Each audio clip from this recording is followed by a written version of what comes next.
20세기 말 사회는 막연한 불안감에 사로잡혔다. 저도 이거를 2002년인가 그런 시기에 초점을 맞추듯 정신세계에 대한 붐이 막 일어났다. 노스트라다무스가 세계 멸망 시기로 예언한 1999년 9월이 아무 일 없이 지난 뒤에도 밀레니엄 버그라는 문제가 제기됐고 20세기 말부터 금세기에 걸쳐 확실치는 않지만 재해나 전쟁, 사고나 사건이 세계를 덮치지 않을까 하는 불안감을 떨칠 수 없었다. 누구나 마음 한구석에 불안감을 안고 있었을 것이다. 우리는 무사히 그 시기를 벗어나 겨우 도착했다. 빛나는 21세기. 우리 앞에 멋진 황금빛 미래가 기다리고 있었다. 적어도 나는 그렇게 생각했다. 그날이 오기까지는. 2001년 9월 11일 뉴욕 세계무역센터에 2대의 비행기가 빨려들듯 충돌하면서 말 그대로 세계는 달라졌다. 뉴욕에서 일어난 전쟁의 화는 아프가니스탄으로 번졌다. 그리고 이스라엘과 팔레스타인에 숨어있던 불씨를 지피고 말았다. 희망으로 맞이한 새로운 세기의 첫 페이지는 이렇게 피로 얼룩졌다. 그런 세계를 바라보는 내 마음속에 되살아난 것은 어릴 때부터 자주 보던 꿈속 장면들이다. 이미 수백 년 전부터 인류의 종말, 세계의 파괴 또는 지구를 뒤덮는 대재앙과 같은 예언이 나왔다. 나는 그런 것을 믿지 않고 가능한 부정하려고 애써왔다. 그런 것을 마음속에 그리거나 말로 하게 되면 세계에 영향을 미친다고 생각했기 때문이다. 그러나 냉정하게 보면 인류는 파멸로 가는 단계를 착실하게 밟아 나가는 듯하다. 지금 우리 앞에는 많은 문제가 놓여 있다. 경이적인 인구 폭발과 급격한 공업화로 지구상에 큰 이변이 생기고 있다. 이런 상태라면 지구의 온도는 앞으로 100년 사이에 4도에서 6도가 더 올라가고 해수면은 최고 30cm에서 150cm까지 높아갈 것이라는 보고도 있다. 그러면 많은 육지가 물에 잠기게 된다. 그 해수면이 조금씩 상승할 것이라는 보장은 없다. 남극에서는 이미 거대한 빙산이 녹아내리고 있다. 일본 열도 중에 일본 열도 19구만 열도 중에 그 정도 되는 빙산이 한꺼번에 바다로 떨어져 나오면 어떻게 될까? 세계 곳곳에 바다의 높은 파도가 일 것이다. 도쿄 같은 해안가 도시는 물에 잠겨버릴 것이다. 또 온난화는 기상이변을 일으킨다. 최근 몇 년 사이에 큰 비나 가뭄이 이어지고 있다. 거기에 동반되는 식량 문제도 세계 각지에서 일어나고 있다. 이러한 상태가 계속되면 나의 악몽이 실현이 될 것이다. 조금이라도 이를 개선하기 위해 지금 무엇을 할 수 있을까? 물론 우리 한 사람 한 사람의 삶의 방식을 바꿔야 한다. 그리고 그것을 통해 세상의 구조가 바뀌어져야 한다.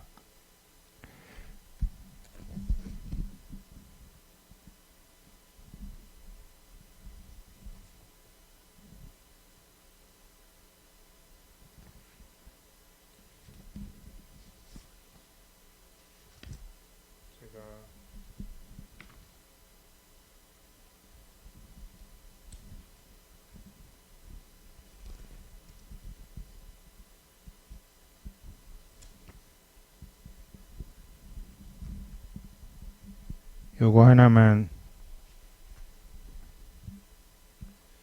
지금 세계를 쥐락펴락하는 것은 석유 자본이다. 20년 전 책이기 때문에 석유 자본이라고 그랬지만 이 석유 자본 시대가 끝나가니까 지금 마지막 발악을 하는 것이 하마스하고 이란이죠. 20년 전이니까요. 세계에서 일어나는 분쟁조차도 그 근본을 따지면 석유가 관련되어 있다. 그것은 당연한 일이다. 문명의 뿌리라고 할 수 있는 에너지의 대부분을 석유에 의존하고 있기 때문이다. 석유가 있는 한 우리는 불편 없이 생활할 수 있다. 한밤중에도 네온사인은 꺼지지 않는다. 배가 고프면 24시간 영업하는 음식점을 찾아가면 된다. 그러나 뒤집어 생각해보면 석유가 없으면 살아가지 못한다. 전등도 켤 수 없고 전기제품도 쓸 수 없고 식량을 수입할 수도 옮길 수도 없다. 우리 생활은 이렇게 허약한 기반 위에 성립되어 있다. 그래도 아직은 큰 불편 없이 살아갈 수 있다. 하지만 이런 때일수록 다음 시대를 위한 준비를 해야 한다. 석유를 대신할 에너지, 나아가 석유 제품을 대신할 신소재를 찾아야 한다. 이 사람이 여기서 재밌는 얘기를 해갖고 이 부분을 읽어드리는 거예요. 그런 의미에서 내가 주목하는 것은 마다. 마는 평소 우리가 거의 접할 기회가 없는 식물이다. 여름이 되면 바람이 잘 통하고 시원한 삼배 옷을 입는 정도다. 그러니까 이 사람이 얘기하는 마는 대마초의 마예요. 쉽게 얘기하면. 마는 앞으로 인류가 지구에서 살아가는 데 필요한 거의 모든 것을 제공해 줄 것이다. 마의 종류는 매우 다양하지만 그 중에서도 대마의 유용성은 이전부터 널리 알려져 왔다. 예를 들면 대마의 줄기로 종이와 삼배, 플라스틱을 만들 수 있다. 종이는 같은 면적에서 얻은 나무에서 만들어지는 것에 4배나 많이 생산할 수 있다. 또 대마로 만드는 삼배는 농약에 오염된 면보다 피부에 좋고 단위 면적당 생산량도 면의 서너 배는 된다. 린넨이죠, 린넨. 근데 지금 대마 재배하면 법에 걸려요. 나 이 사람이 이 얘기를 하는 거예요. 대마의 씨앗과 줄기에서는 디젤류, 메탄올, 에탄올을 추출할 수 있다. 이 연료들은 산성비의 원인인 유황과 대기오염을 일으키는 화학물질을 방출하지도 않는다. 미국의 자동차 회사인 포드가 대마를 이용해서 만든 플라스틱을 차체에 사용하고 대마의 씨앗에서 짜낸 기름을 연료로 달리는 자동차를 발표한 적이 있다. 그리고 대마는 식용으로도 유용하다. 대마 씨앗에는 콩과 같은 정도의 단백질이 포함되어 있어서 소화도 잘 되고 필수 아미노산과 지방산도 함유된 이상적인 영양식이다. 대마의 씨앗에서 짠 기름은 건강에도 좋은데 중국에서는 마자인이라는 이름으로 애용되고 있다. 이 기름은 보습 성분이 있어서 샴푸나 화장품 원료로도 좋다. 또 대마를 사용하면 다양한 양리작용이 있음을 알 수 있다. 항생물질, 항우울제, 진통제, 두통약 등으로 연구되고 있으며 효과도 뛰어나다. 암이나 에이즈, 류마티즘이나 아토피성 피부염에도 효과가 좋다. 대마의 가장 큰 장점은 성장 속도가 빠르다라는 것이다. 110일 만에 2m에서 3m까지 자라나므로 한 해에 몇 번이나 수확할 수 있다. 옛날에 무술하던 사람은 대마를 심어서 그것을 뛰어넘는 연습을 했다고 한다. 갓싹이 돋았을 때는 가볍게 뛰어넘을 수 있다. 그러나 눈 깜짝할 사이에 줄기가 뻗어 사람 키만큼 자라므로 저도 모르는 사이에 높이뛰기 연습이 되는 것이다. 대마는 이산화탄소를 산소로 바꾸는 능력이 있으며 대마가 흡수하는 이산화탄소의 양은 낙엽수의 서너 배에 이른다. 이렇듯 대마는 인류를 구원해줄 만능 식물이다. 제가 잘 몰랐는데요. 지금 뭐 탄소 배출 뭐 이래갖고 뭐 세금 때리고 하는데 대마를 많이 심으면 기후온난화도 막을 수 있나 보죠. 근데 왜 옛날에 용필이 오빠나 뭐 이런 사람들이 이장이나 대마초 폈다고 그렇게 막 그랬잖아요. 에마 부인 김부선 씨도 대마초 폈다가 대마가 이렇게 신비한가 봐요. 그러면서 이제 요거 하나만 하고요. 2001년 7월에서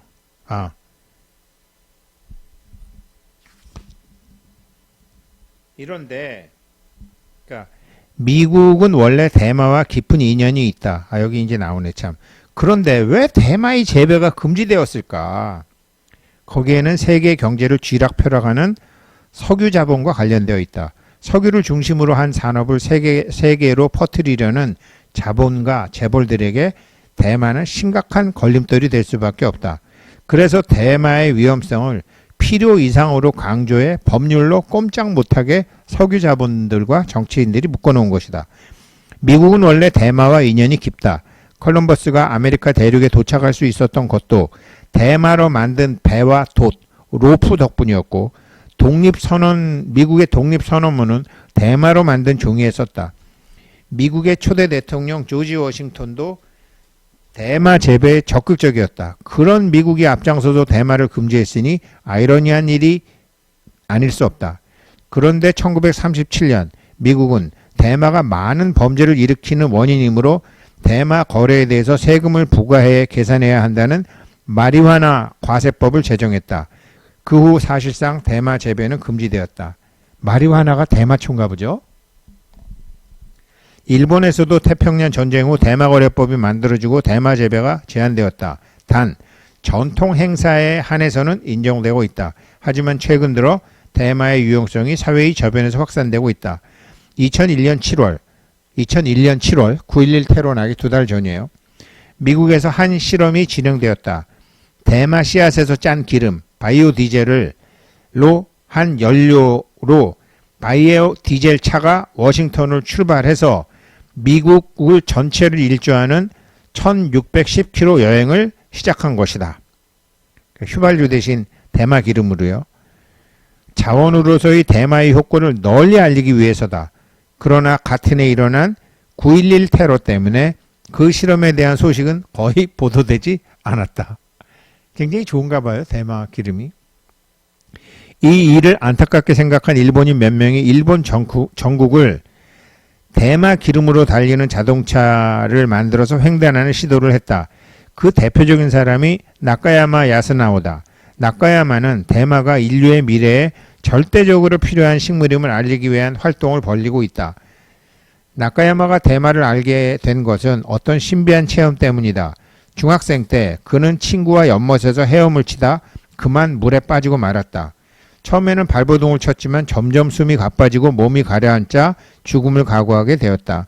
그리고 죽음을 받아들인 순간 지금까지 살아온 날이 한꺼번에 눈앞에 펼쳐지면서 모든 것에 감사하는 마음이 들고 빗속으로 잠겨갔다.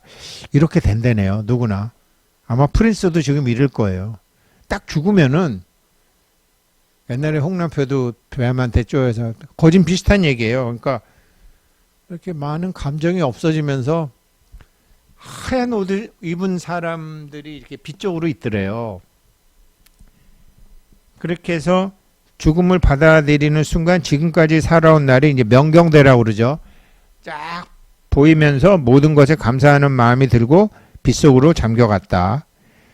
어느 때 나카야마는 다른 세계에 와 있었다고 했다. 그곳에는 사람들이 살고 있었고 나카야마도 그곳에서 다른 삶을 살게 되었다. 그런데 거기에서 아름다운 잎이 무성한 식물을 보는 순간 신기하게도 평온함을 느꼈다고 했다. 그러나 빗속에서 산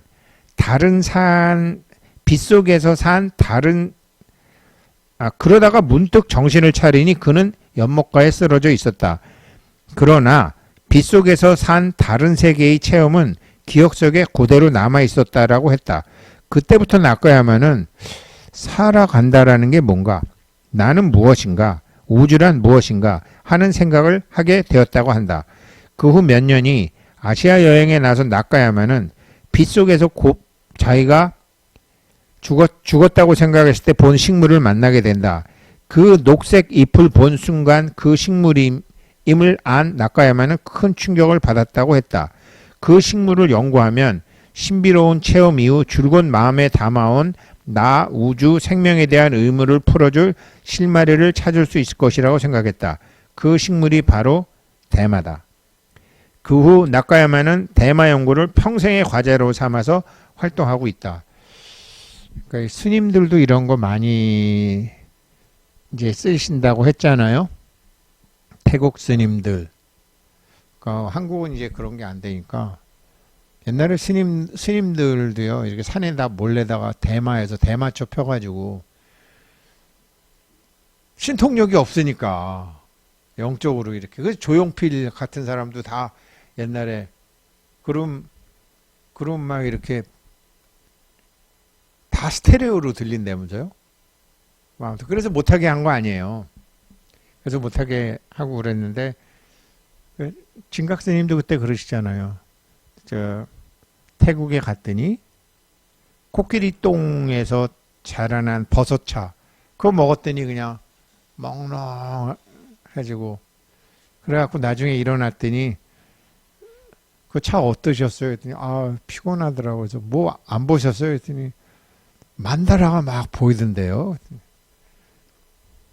스님은 정말 수행을 열심히 하시는 스님이시군요 라고 태국 스님이 얘기하더래요. 많은 스님들이 막 여자가 나타나고 난리가 났네. 몽롱한 상. 자기 의식이 그대로 나오는 거죠. 그래서 아무튼 뭐 그래요. 그래서 그러면서 이제 이런 얘기를 하면서 지금 이렇게 대마 쪽으로 이렇게 가는 뭐 이런 게 이제 대마를 함으로 해서 몸의 감각기관을 둔하게 만들어서 자기의 육체에서 에테르체에서 아스트랄체로 그런 대마를 활용해서 갔다가 오는 기도에 썼다라는 거죠. 그런데 그게 법으로 안 된다. 그럴 필요도 없다. 왜? 우리의 의식은 물에 의해서 그냥 전달되니까.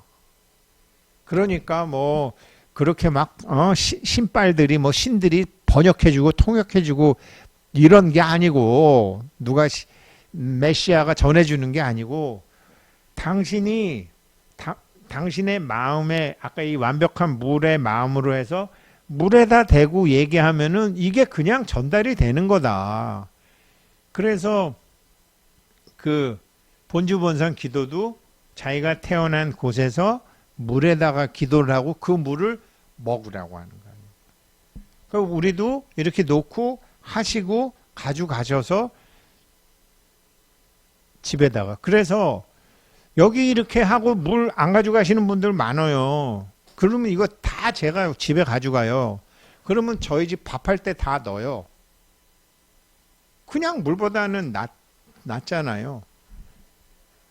그게 옛날에 저희 집사람도 물을 답을 알고 있다라는 책을 읽었기 때문에 이런 얘기거든요. 그러니까 뭐 대마도 필요 없고 뭐 용한 무당도 필요 없고 용한 스님 뭐 용한 뭐 목사님 용한 신부님 다 필요 없다. 저런 육각형의 아름다운 물을 만드는 네 마음으로 해서 그 급에 맞는 걸 얘기해라. 이거예요. 이거를 황선홍 같은 사람도 썼고, 황선홍 같은 사람이 이거 애들한테 얘기해 줬다가, 아니 영감님 저 또라이 같은 영감님 무슨 햇소리 하는 거예요. 이러니까 60일간 말없이 고구마로 눈으로 보게 했다라는 거 아니에요. 그러니까 애들이 다 했다는 거 아니에요. 아마 이번에 그게 축구 선수들 사이에 소문도 났을 거 아니에요. 그 포항 스틸러스가 황선홍이 떠나도 그렇게 잘하는 거고, 아마 아시안 게임에도 우리 저 황 감독님 이런 사람이야 라고 지들끼리는 얘기 다 했을 거라고요. 근데 손흥민이 그런 사람이야.